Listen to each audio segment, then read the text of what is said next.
Assalamualaikum warahmatullahi wabarakatuh. Alhamdulillahirabbil alamin. Asyhadu an la ilaha illallah wa asyhadu anna Muhammadan abduhu wa rasuluh sallallahu alaihi wasallam wa ala alihi wa ashabihi amma ba'da. Bapak Ibu yang dirahmati Allah, kembali di sini saya akan memberikan beberapa nasihat yang masih berkaitan dengan pelaksanaan ibadah umroh. Tempo hari ada beberapa orang, jadi bukan hanya satu orang, tapi ada beberapa orang yang merasa risau hatinya. Dia sudah mendaftar umroh, ingin melaksanakan ibadah umroh bersama orang tuanya, ada juga bersama istrinya. Hanya saja merasa takut, merasa tidak tenang hatinya karena pernah melihat beberapa video itu ditayangkan bahwa dijelaskan dalam video itu gambar-gambar orang sedang disiksa di tanah suci karena perbuatannya pada saat dia berada di tanah air. Nah, untuk itu di sini saya akan jelaskan dengan tujuan apa? Tujuannya meluruskan sesuai dengan dalilnya. Itu ya. Ada dijelaskan di dalam hadis Ibnu Majah dan juga ada dalam hadis Tirmidzi. Dijelaskan, kullu bani Adam khata'un. Ya. Tiap-tiap anak keturunan Nabi Adam itu pasti berbuat salah. Ya, ingat ya, setiap anak keturunan Nabi Adam pasti melakukan kesalahan, pasti berbuat salah. Wa khairul khata'ina tawabun. Dan sebaik-baiknya orang yang berbuat salah, yaitu dia mau bertobat. Berarti kesimpulannya, orang yang hidup di dunia ini pasti, dipastikan dia akan melakukan dosa. Itu sudah menjadi ketentuan Allah. Hanya saja dijelaskan dalam hadis ini, sebaik-baiknya orang yang berbuat dosa yaitu dengan cara dia mau bertobat kepada Allah. Karena apa? Allah itu Maha Pengampun. Nah, dengan adanya penjelasan hadis ini, Bapak Ibu, di sini saya akan jelaskan mengenai umpamanya ada di dalam video-video di YouTube itu hal-hal yang seperti itu. Contoh, misalnya ada orang itu misalnya umroh tiba-tiba kesurupan. Ini mah umpamanya. Atau tiba-tiba dia mengatakan apa dan lain sebagainya. Nah, ini bukan suatu dasar, bukan suatu dalil yang harus dipercaya, Bapak Ibu. Dalam artian itu maksudnya dipercaya bahwa dia sedang disiksa, bukan. Bisa saja karena dari tanah airnya, dia mendengar hal-hal yang seperti ini. Bahwa nanti kalau di tanah suci bakal diazab. Kemudian bakal disiksa, bakal diperlihatkan dosa-dosanya, yang mana bisa saja pikirannya itu terganggu, sehingga menyebabkan dia stres, sehingga menyebabkan apa yang dikatakan orang-orang itu seolah-olah akan terjadi kepada dirinya. Nah, ini bisa saja terjadi seperti itu, Bapak Ibu. Karena yang namanya ibadah ini, Bapak Ibu, harus berpatokan kepada dalil yang memang sudah ada tuntunan dari Nabi. Allah Rasul itu memberikan beberapa tuntunan dan kita sebagai orang iman, sebagai orang Islam harus yakin kepada Allah, yakin kepada utusannya Allah yaitu Nabi Muhammad. Khusus nih ya, umat Nabi Muhammad ini apabila dia melakukan suatu dosa, maka ditunggu orang tersebut, ditunggu tobatnya sampai hari kiamat.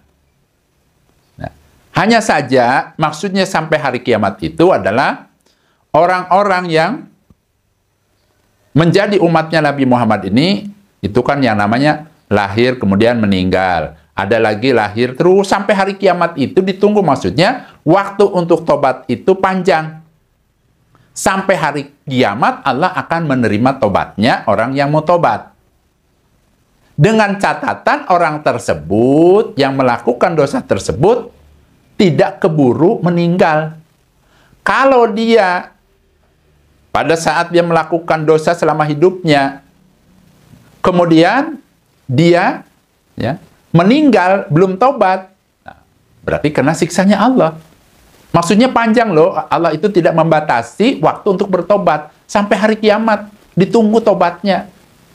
Nah, bagi kita, karena kita yang namanya kehidupan ini pasti ada kematian, berarti sebelum kita meninggal diusahakan kita bertobat kepada Allah.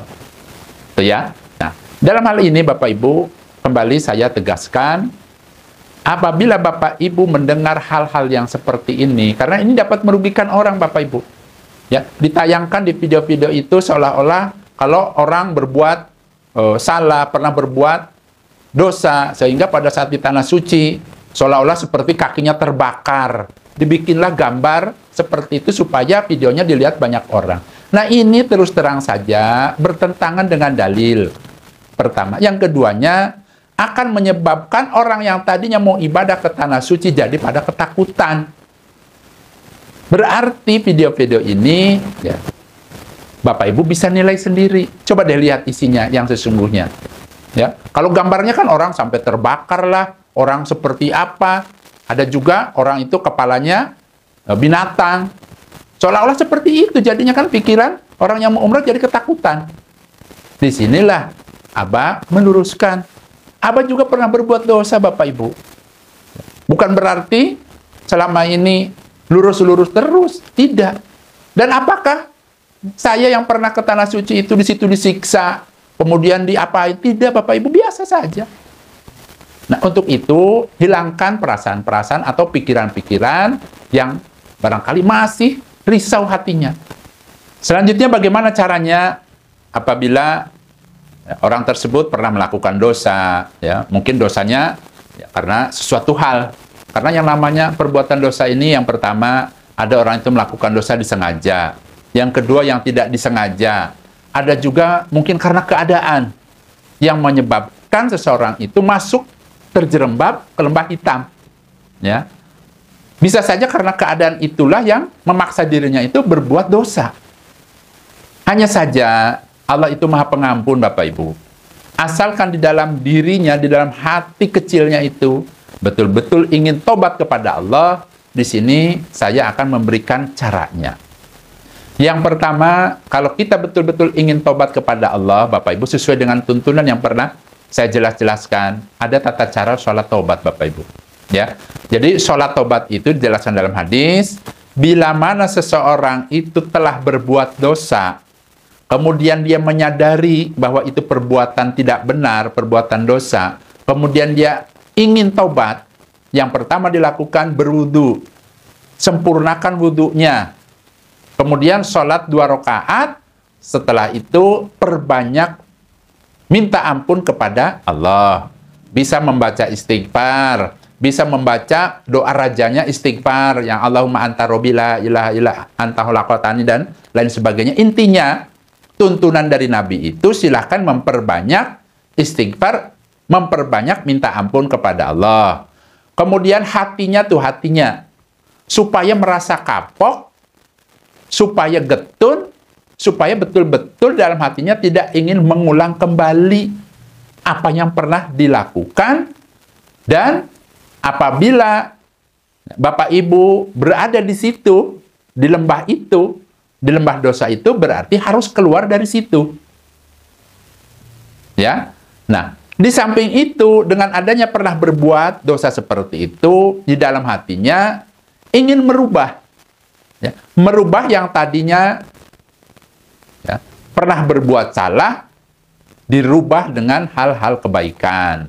Ya. Jadi dirubah. Sebagai apa? Sebagai gantinya bahwa dirinya pernah berbuat salah, saya akan ganti dengan amal soleh yang banyak. Itu caranya seperti itu. Jadi betul-betul tobat. Ya Allah, saya pernah berbuat seperti ini, ampuni saya ya Allah. Saya kapok, saya getun, saya tidak akan mengulangi lagi ya Allah. Kemudian dibarengi, tadi ya, setelah minta ampun, kemudian ungkapkan dosanya apa, kemudian lakukan perbanyak amal soleh. Yang namanya amal soleh itu berarti memperbanyak ibadah. Nah, itu diantaranya praktek seseorang apabila ingin melaksanakan tobat. Pertanyaannya, apa boleh tidak saya ingin tobatnya di Mekah? Karena apa? Lipatan pahalanya pol. Doanya dikabulkan. Boleh, silahkan. Caranya bagaimana? Caranya, Bapak Ibu silahkan mendaftar umroh. Ya, baik itu umroh di bulan biasa, ya syukur-syukur umrohnya di bulan Ramadan. Karena kalau umroh di bulan Ramadan itu lipatan pahalanya lebih pol lagi, itu boleh. Ya. Nah, kemudian apa yang dilakukan di sana? Silahkan. Niatkan di dalam hatinya, saya akan melaksanakan ibadah umroh ini tujuannya agar Allah mengampuni dosa-dosa saya. Karena dalilnya itu, orang yang umroh itu, ya, umroh yang satu ke umroh berikutnya, itu dapat menghapus beberapa dosa. Berarti dosa-dosanya Allah akan ampuni. Itu yang pertama. Ya, orang yang umroh.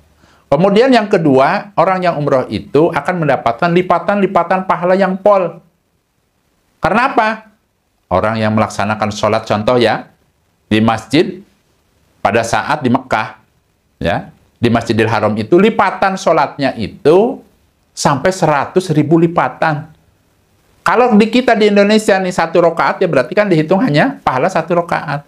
Tapi di sana Bapak Ibu, sholat 1 rakaat dibandingkan di kita di Indonesia itu bandingannya sampai 100.000 rakaat. Hanya dikerjakan 1 rakaat. Jadi kalau kejar-kejaran pahala, orang yang ibadah di sini di Indonesia, umpama pahala sholat dengan di kita hanya beberapa kali sholat di Masjidil Haram, sulit untuk dikejarnya. Nah ini, umpama ada niatan ingin umroh, itu merupakan suatu hal yang positif, yang baik. Karena tadi, mengejar apa? Mengejar pengampunan dari Allah. Kemudian lipatan pahalanya sangat bol. Nah, kemudian orang yang umroh juga berkesempatan akan mendapatkan pahala umroh lagi. Nanti insya Allah Bapak Ibu yang sudah mendaftar ini, ya, nanti pada saat berkunjung ke Madinah, ya, akan dituntun oleh pembimbingnya menuju ke Masjid Quba. Dijelaskan dalam hadis itu, barang siapa yang sesuci di rumahnya, maksudnya berwudu, sesuci, kemudian berangkat tuh menuju ke Masjid Quba. Di Masjid Quba dia melaksanakan sholat, terserah sholat apa saja. Maka pahala baginya sebanding dengan orang yang umroh. Dapat lagi pahala umroh. Nah, kemudian pada saat umpama di Masjidil Haram, Bapak Ibu, ya, kan mempersungguh tuh ibadah. Ya, sholat sunnah dipersungguh, kemudian ya, sholat wajib apalagi. Asalkan mau saja nih, asalkan mau. Bapak Ibu setelah sholat subuh berjamaah di Masjidil Haram, ini contoh saja. Kemudian jangan pulang, orang lain kan bubar pulang, karena mau sarapan pagi, sabar saja. Isi dengan zikir kepada Allah, isi dengan membaca Al-Quran, jangan ngobrol, jangan melakukan hal-hal yang tidak ada pahalanya. Niatkan ingin mendapatkan pahala yang pol. Tunggu matahari sampai terbit. Setelah terang, setelah terbit, kemudian terang, lakukan sholat 2 rakaat. Itu pahalanya pol, Bapak Ibu, dijelaskan dalam hadis itu.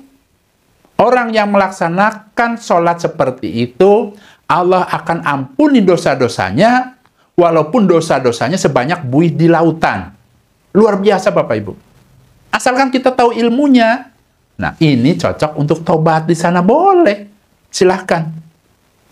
Kan Bapak Ibu melaksanakan hanya 2 rakaat setelah sholat subuh. Allah akan mengampuni dosa-dosanya, walaupun dosanya sebanyak buih di lautan. Nah, pada saat Bapak Ibu melakukan 2 rakaat itu, lipatan pahalanya menjadi 100.000 lipatan. Kalau dibandingkan kita sholat seperti itu di Indonesia. Jadi luar biasa. Nah, ini merupakan momentum yang luar biasa, yang baik apabila Bapak Ibu ingin mengejar pahala sebanyak-banyaknya. Wah, saya ini hidup saya bergelimang dengan dosa. Bagaimana saya caranya mengejar orang-orang yang ya, selama hidupnya itu sudah banyak menabung pahala? Yaitu dengan cara seperti inilah Bapak Ibu melipat gandakan pahala dengan cara beribadah di tanah suci. Itu ya. Nah, untuk itu, ini merupakan momen yang baik. Apabila memang sudah ada niatan ingin umroh. Ya, jadi intinya yang sudah mendaftar umroh Bapak Ibu, apabila pernah melakukan kesalahan dan dosa, tidak usah khawatir dan jangan percaya kepada orang-orang yang berbicara tanpa dalil. Ingat ya, kita harus berpatokan kepada dalil-dalil Al-Quran dan Al-Hadis. Berpatokan kepada Al-Quran dan Sunnah. Ya, kalau ada yang bilang hati-hati nanti di sono kena azab, hati-hati begini, hati-hati. Jangan dihiraukan. Ya, ingat ya. Kenapa saya katakan seperti ini Bapak Ibu? Kan tadi saya sudah buktikan. Saya juga pernah berbuat salah. Tidak ada yang namanya umpamanya ada yang mukul dari belakang. Tiba-tiba karena pernah mukul orang dipukul di apa. Tidak ada Bapak Ibu. Itu hanya mengada-ada saja. Membesar-besarkan cerita. Ya. Ada orang bilang katanya saya nggak melihat Ka'bah. Karena bisa saja pada saat dia akan melaksanakan ibadah umrohnya, tidak dibekali dengan ilmu yang banyak. Sehingga ibadah umrohnya hanya ikut-ikutan. Orang lain melihat Ka'bah bilangnya tidak. Yang mana? Bingung dia, karena dia dari awalnya mungkin tidak dikasih tahu bentuk Ka'bah seperti apa. Nah yang mendengar nih, yang mendengar langsung, bahwa seolah-olah orang ini tidak melihat Ka'bah. Orang lain melihat, dia tidak. Dibesar-besarkan ada. Nah ini saya juga menghimbau kepada semua yang membuat video-video pada saat di Mekah, di Madinah, ya, saya berharap ya, jangan sampai membuat keresahan. Ya. Nah, kemudian apabila memang membuat hal-hal yang seperti ini, akhirnya membuat orang susah dan jadi takut. Takut beribadah ke tanah suci, takut, semua rata-rata bisa jadi takut. Padahal itu tidak ada tuntunannya. Ya, ini berkali-kali Abah luruskan, supaya apa? Ya kita ini hidup ini dan ibadah ini mengikuti ketentuan memang yang sudah ada syariatnya. Kita tinggal ikuti saja. Ingat ya, yang namanya manusia pasti punya kesalahan, pasti punya dosa. Ditunggu kita nih sampai ajal kita. Waktu kita itu terbatas sampai ajal kita. Tapi Allah memberikan waktu itu sampai hari kiamat kepada siapa saja tuh. Yang hidup di dunia ini ditunggu sampai hari kiamat, ditunggu tobatnya. Hanya saja kita ini kan terbatas karena kita dengan usia. Karena usianya terbatas, kita pasti mati. Sebelum mati berarti harus taubat. Itu ya. Seperti itu. Mudah-mudahan Allah paling barokah. Itu ya. Selanjutnya Bapak Ibu, ya, di sini saya juga menyampaikan apabila Bapak Ibu berkesempatan, rezeki ada, kesempatan ada, ingin taubat kepada Allah. Bagaimana caranya Abah? Saya ingin umroh. Ya monggo silahkan. Syukur-syukur, umpamanya ragu-ragu. Ya, Bapak Ibu ragu-ragu, saya harus bagaimana? Boleh, kontak ke Abah. Nanti insya Allah Abah bimbing ya tata cara ibadah umrohnya dan lain sebagainya. Insya Allah, syukur-syukur kalau Bapak Ibu berkesempatan waktu longgar, bisa ikut nanti pada saat bulan November. Insya Allah bulan November ini Abah akan membimbing ya, beberapa orang jamaah untuk melaksanakan ibadah umroh. Dan target Abah ini bagaimana caranya? Orang-orang yang ikut ibadah umroh bareng saya itu maksimal ibadahnya. Karena apa? Karena orang yang umroh itu kan biayanya mahal, puluhan juta.